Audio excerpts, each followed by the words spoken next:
obviously injuries are part of camp, but Max goes down today. You know, what was the reaction to that today? Yeah, I mean, I don't really know what it is yet. It's always tough to see. Our prayers are up. We prayed for him after practice today, so hopefully he's doing fine. Did you see anything what happened with the drill? I didn't see. How do you manage something like that, especially, you know, talking to a rookie, a guy who's learning everything for the first time? Yeah. This is not the lesson you want him to learn, but it is a part of the game. It is a part of the game, and it's tough, but just try to keep his head up as much as we can, you know what I'm saying? Hopefully he has a long career, so hopefully this is a minor bump in the road. 2 days now, full pads. What's this experience been like? It's been hot, for sure. You know, my wife was just telling me that there's fans falling out in the stands, and they're on stretchers, and they're like, "Go Bills" on the way out. So, no, if that explains anything about training camp, it's that it's really hot, but very competitive, and we're getting to it. How would you describe how you've been able to build your connection with Josh Allen so far? I would describe it as us having to be consistent with the connection, in terms of after every play I'm going to him and I'm saying, is that where you wanted me to be? Or is that where you wanted? Yeah, you know what I'm trying to say. And asking for feedback, especially after practice, asking him what routes he wants to run, where does he see me coming out of this break. And just a lot of reps and doing it over and over and over again. Part of it also getting feedback from the other receivers in the receiving room? In terms of what, my connection with Josh? No, just your routes, like, you know, after like the first couple practices, you were walking off, and, you know, you guys are doing extra work. Is that part of building that connection as a receiver room, just them the receivers giving you additional pointers? Yeah, because they've been in the offense for a longer period of time than I have. So they know how the route's supposed to look. So then they can share with me how I'm supposed to get out, where Josh is throwing it, and that type of stuff. How much of a mindset thing is that for you? I mean, just being in this offense for the first year, knowing I'm going to connect with Josh after every route I run, we're going to do stuff off the field. That's a big workload. How do you kind of compartmentalize everything to make sure you're in the place you need to be? Well, I run the route how I think I'm supposed to run it, and I just run it fast, without thinking. So it makes it black and white for him, because if I'm hesitating, then he's hesitating. So that's how I normally come into it, is I'm going to run it how I think it's supposed to look, and if it needs to change, he would tell me. And if not, if he says it was good, then I continue to run it that way. Joe Brady told us this morning that one thing that stood out about you is the level of detail and attention you're working with Josh after practice of the routes and how it's supposed to be. And he said sometimes, he's like, I got to remind Josh that I just need you to go out and play football. But your attention to that specific details and everything, why is that so important to you? And how has that just kind of been maybe a staple of your game throughout your career? Yeah, I've heard it a lot. Sometimes I think a little bit too much. It could be a weakness, but it's also a strength just because I want to be right. I don't like losing. So I, at times, overthink myself into a loss because I'm thinking about all the other outcomes and what I could have done, what I should have done, what I will do, what I won't do, and a whole bunch of different outcomes in my mind.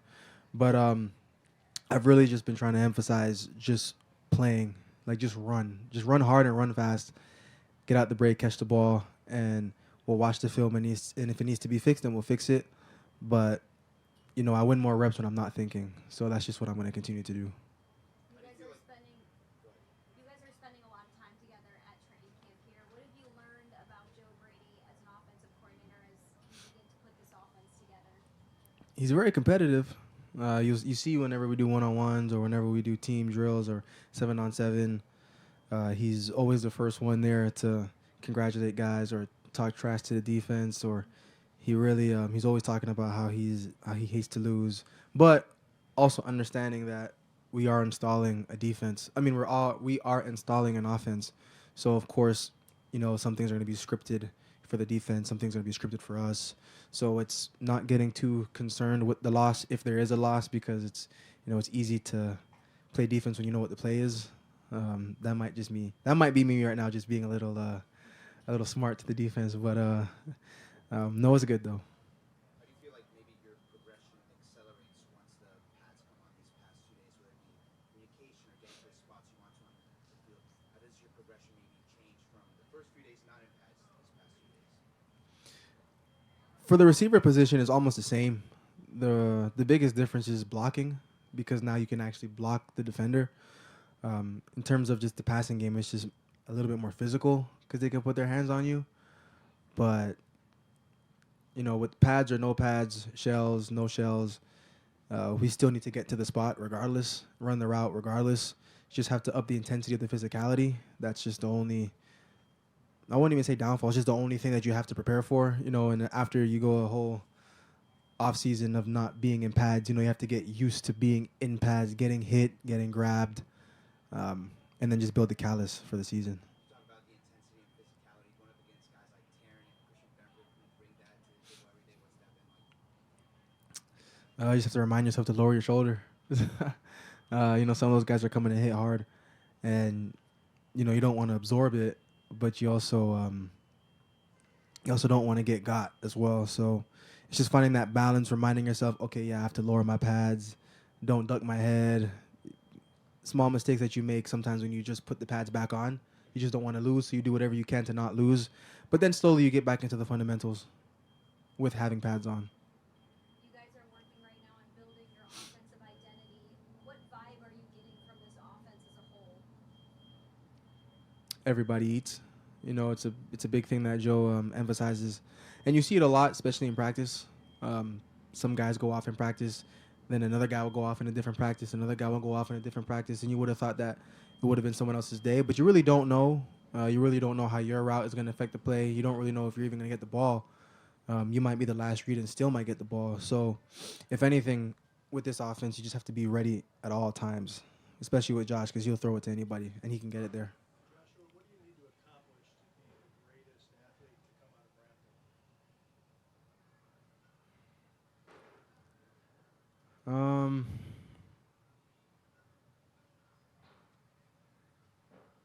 I don't know. I feel like it's a good question. You got a tough score to beat. Loaded question. Yeah. I was leading into what's it been like to be so close to home, and now that you've been here for a few months and had the ability to enjoy being as close to Brampton as you can get.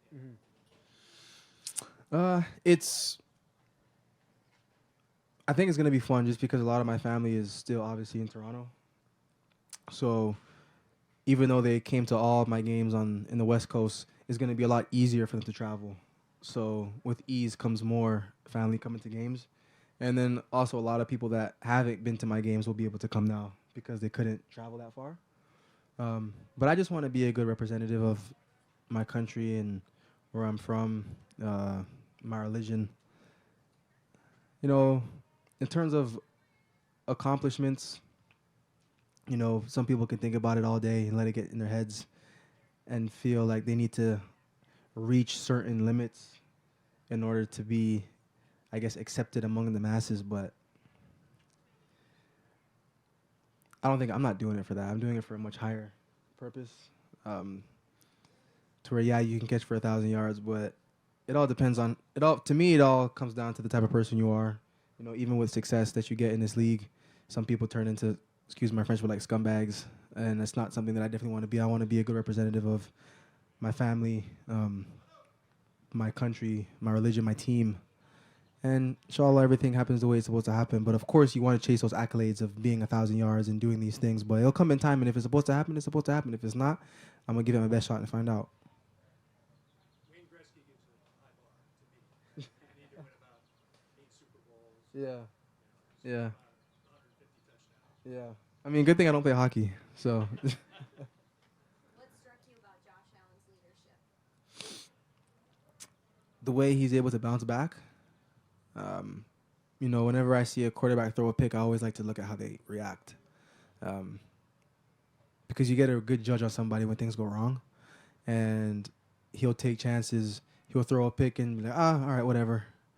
And it's almost like, oh, I thought he was going to get more upset. But, you got to take the shots. And if it doesn't work out, then that's why we have a good defense. But, he's a risk taker. And when things go wrong, he's able to just shake it off and act like it never happened. So, I'm trying to worry myself on him so I can get some of that as well. What have you noticed out of Keon so far this training Yeah, he's very strong. He can come in out of his breaks. He's very elusive. He can change directions, makes the DBs think that he's going one way, comes out the other way. He's very exciting to watch just because of the plays that he can make. It's just seeing him do it on a consistent level. And so far, since I've been here, he's been pretty consistent. I mean, it's just I know it's year 2 for him, so I'm still getting to learn him as a person mainly. I can see what he does as a player, so just trying to get to know him as a person and see how I can help in any way that I can. Really, I know I've been in the league a lot longer, so not a lot longer, but like a few years. But these young guys coming out, you just try to help them in any way that you can if they want the help. Everything that's going on with him and speedy recovery for him too. He's been doing a great job in camp as well. Did you see what happened? You said it was non-contact. Did you Yeah, see I just kind of this little trip up, Okay. and I can't really describe in detail. No, but that's okay. Yeah. What is a moment like that do to the rest of the day? It feels like it's like very suffocating. Kind of. Yeah, for sure. I mean, it definitely leaves you a little worried for him. You know what I mean? We played a game of football, and we know like those things can happen out here, but it leaves you more worried for him because he's so young and he has a super bright future ahead of him. You know what I mean? So I just want to see him out here healthy and making plays as he's been doing. You were here, obviously a couple years ago. Trey went through that multiple times with like really tough injuries. Mm-hmm. Like as a teammate, and you're building this bond here at training camp, especially the brotherhood. Like, what can you do for somebody that's going through that? You don't know the severity of it yet, but just in these circumstances, what can you do from a teammate? You lean on them, you know what I mean? I think that's the biggest thing, you lean on them, especially as a young guy, you know what I mean? As a young guy, you get hurt like that and your mind might be swirling around and stuff like that. So anything I could do, like I'm always just go talk to them, lean on them. Like I do that with guys who aren't young, you know what I mean? I just know how camp can feel, you know what I mean? When you get hurt or go down, you know what I mean? People may not say this to you, that to you, but like I'm a guy that's gonna always lean on him and make sure that he knows I'm in his corner as well. It's not a riddle I want to hear. We're gonna end with a riddle. Yeah, we got one for you. It's a joke too, though, so not necessarily. It's a good one. It's okay. It's football themed. Yeah. So we were talking yesterday about the way you educate Max, and then today Max gets hurt. What was your reaction first of all to Max being down? I was salty. Like I was upset because there's no somebody that's like a pure-hearted kid. Somebody that you work with like off the field so much, you put in so much time with them, and then they fall like that. If something happened to them, you will never pray for this. You never want that to happen. You never want to see that happen. You don't even pray them with your worst enemies. You know what I'm saying? And saying that, and that's my brother. You should know like how I feel about that. Like, I'm sick about that. Even any of them DBs that felt like that, I've been sick because we put so much time in. And coming from Max, that he's such a pure-hearted kid. Like he's a great kid. You know what I'm saying? Something like that. It's like, dang, like what's going on that only him and God know about? You know what I'm saying? That God causes to happen. Did you see what happened at all? A little bit, but a little tired. Like I wasn't really like too focused on like exactly what happened, but once it happened, like I kind of saw it. I say that. Can you describe it all? Or? To go have that moment with him. Did you felt like he needed it at that moment? I'm sorry, one more time. When you went and talked to him, like you had a moment where you were with him for a little bit. It sounded like why did you feel the need to do that? I mean, if you say you love somebody, if you call him your brother, I act like it. You know what I'm saying? I feel like actions mean more. You know what I'm saying? I call him my brother, so I say I love him. Let's make sure you get home safely. So that it's not something I thought about. Like, I need to do this because that's my title. I need to do this because I say this all the time. Like, no, that's just my heart felt. My heart said, yo, go over there. First, I didn't even think about it. My heart just went over there. Like, I stopped caring about the drills. I did my rep, got my rep in. And when the wrestling line could go in, all right, my heart need to go to him. You know what I'm saying? Say a prayer for him, talk to him. I mean, everybody needs somebody. We not on this earth alone. You know what I'm saying? God put Adam and Eve together for a reason. You need somebody in this world. I'm not saying we Adam and Eve now, pause. But like, I'm just saying, like, God put like multiple people on this earth because we can't do this alone. You know what I'm saying? We're not supposed to be alone. We're supposed to have somebody else right by our side. You know what I'm saying? Did you felt like he needed something at that moment, or is that just something you wanted to do? You felt you needed to do it right there. I don't know if I needed to. I don't know if he needed it. I don't know who needed it, but my heart just went over there. You know what I'm saying? Do you get a, how was he handling it? I mean, he was hurting. So, like, he was hurting. So, I can't really say, like, how he was handling it because he was in pain, you know? And he was, like, trying to understand it. So, I think he was confused and just trying to grasp it. So. If this DB group is obviously very close, like, what do you do next? Do you go check on him? Like, what's kind of the next? He probably in the training or somewhere. So we call him, shoot him a text. Everybody check, make sure he's straight. We said the prayer. I led the prayer in the circle. You know, just keep praying for him. That's probably the next steps. Keep praying and then go check up on him. Camp been good. Putting some great days together, stacking days, getting better as an offense. What do you love most about training camp? Getting to be out here with the guys, playing football. You've had quite a few connections with Josh Allen. You guys have connected on quite a few balls this training camp. How are you building chemistry with him right now in year 2? A lot of the film room, understanding what he's seeing and giving my feedback, and then going out there on the field and executing. You talk about stacking days up, Keon, that you've been putting together over the past few years. Truly, how much easier is it when you kind of have that momentum from a good day prior than it is when, you know, maybe you don't have it the day before and you're trying to get back into where you need to be on that next day? Shit, it don't make a difference. I mean, it's a new day every day, and you don't look back once the day is over. You get that over with in film and go on to the next day. You said you and Josh spent a lot of time in the film room together. Seems like a lot of the chemistry happens off the football field. What are some of those conversations like that you guys have together? Make sure you're on the same page and growing as a unit. Really just like, all right, so we watched this. He's like, all right, so I'm thinking this. What was you thinking there? And then I'll say that, and then we'll, you know, conversate, get to the same point of what we're trying to say, and then we'll go out there and execute it. Darren was talking yesterday about how, especially these padded practices, some iron sharpens iron. For you, how does that happen, especially going up against a veteran in Trey White? I mean, same thing as getting reps without the pads. They don't make a difference for us. So it's still getting our work in, getting our spots, getting open, making catches. Yeah, from the first camp to this camp, between that, what's changed, what's different, the body, the speed, or anything over the offseason you developed on that you feel that, you know, sense it, feel it? What you think? Like, what you see? Confidence, you just talking about you have a great camp so far, out jumping and faster, and just want to hear what you think you've been working on. Just grinding, pretty much everything, and then coming out here and putting it on the field and putting it on tape. Yeah, what's been your thoughts on Josh Palmer? Just getting to know him now to see him continually ramp up, you guys get the pads on. Just what's kind of stood out to you about him? He's a good player, very detailed, works hard. You know, he's a little quiet, but, you know, he gets his work done. Simple as that. Yeah, similar question.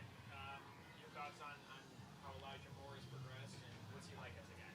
Yeah, man, he funny. He remind me a lot of Coop in that aspect, you know, them Florida boys. But another great player, great route runner, has a good feel for the game and things like that, make good catches. And, you know, just a great guy to be around. And that's 2 great guys we added to the receiver room. What's Joe Brady been like in year 2 as the offensive coordinator? Oh, it's been fun. You know, door stays open. It's same as last year, so you can go to talk to him about anything, what you seeing, what you like. So just having that open communication with him is great.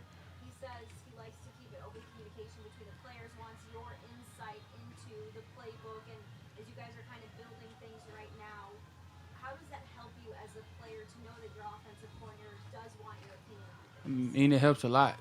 You can voice your opinion to the guy that's actually calling the plays. So what you're seeing when you're on the field, what he sees when he's on top, seeing the coverage down here, and then just tell him what you want, you know. Yeah, you see a guy like Steve now getting. What'd you say? Steve. Yeah.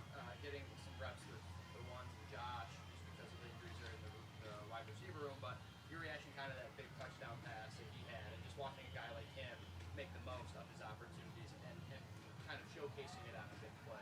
So what you asking? Like how is he as a player and shit like that? Stuff like that? You know, seeing a guy like that work his way up and get an opportunity to work with the ones, work with Josh, and make Yeah, I mean, man, it's what we preach, man. You got to make your opportunities count. Don't count the opportunity, and that's exactly what he's been doing. You know, he's a great player, had a good career VT, so he comes out here every day, works hard, gets his body right in the training room, and he, you know, the plays show. Christian Wilkerson is another player who had a couple catches today. What is he like as a player and a person? Man, he funny. But man, another great player, bro. You know, good feel for the game, and you know he plays tough, and he's gonna get open and make some catches. Keon, at this point last year as a rookie, obviously a lot of it is learning the playbook for the first time and everything. Now a year later, how do you feel like that, having that year of knowledge of the plays and the offensive scheme and everything allows you to play more freely on the field or just to play with more confidence? I mean, a little bit of both. And the game slows down when you know everything that's coming. So it's allowed you to just read the defense and understand where you got to get. As you're in training camp, what are your goals for yourself as you guys really lock in ahead of the season? Get to the season healthy and just continue to make plays, stack days. We talked to Khalil Shakir recently, and he said that he's been trying to take on more of a vocal leadership role. How have you seen Khalil step up as a leader and as an older player in the wide receiver room? I mean, he's getting out of his comfort zone. You know, he's not the most vocal guy, but that's something he's really getting out there, talking to the young guys, talking to everybody else, making sure we understand whatever it is, how we do things here, and stuff like that. What's the part of training camp that you enjoy most? Actually, getting out there, going against the defense. When you're out there against the defense, what do you notice about yourself, just the way that you practice now compared to maybe last year as a rookie? Making more plays. Playing team of the focus of the training camp, but are you guys aware of what happened in New York City yesterday around the league office? Have you talked about it? Nah, what happened? There was a shooting, and there was an NFL staffer that was injured. There's more details I don't know about it, but I ain't hear about it. Condolences to them, though. We good?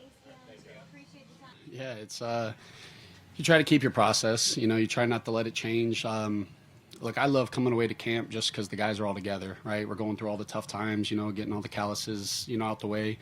You know, injuries happen, all that. It just gives you an opportunity to, you know, you get in games and in season, you have to adjust with everything. And so sometimes in training camp, you know, we're going through it right now with some injuries of us having to adjust just like we are in game. And so it kind of gets you, gets your process going with some things that sometimes might not show up as early as you kind of hope that they do. But no, I'm enjoying it right now. We got a great group of guys that makes my life a lot easier going through it.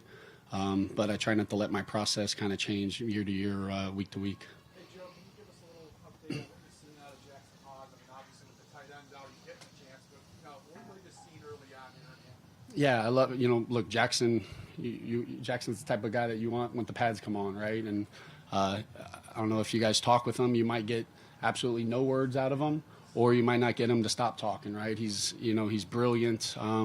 You know, he obviously, you know, he's an Ivy League guy, but you put the pads on, he's as nasty as they come. And the biggest thing with him is it's not too big for him. He understands it all. And now how, once the pads come on, can I play under control and play with detail and execution and technique, you know, and still play with my physicality. But I've enjoyed working with him. I enjoy his approach, his mindset, and I've loved everything I've seen so far. Maybe on the flip side, Zach Davidson, we know what he can do catching the football. With the pads on, the physicality and blocking, where have you seen his game evolve and where is that from?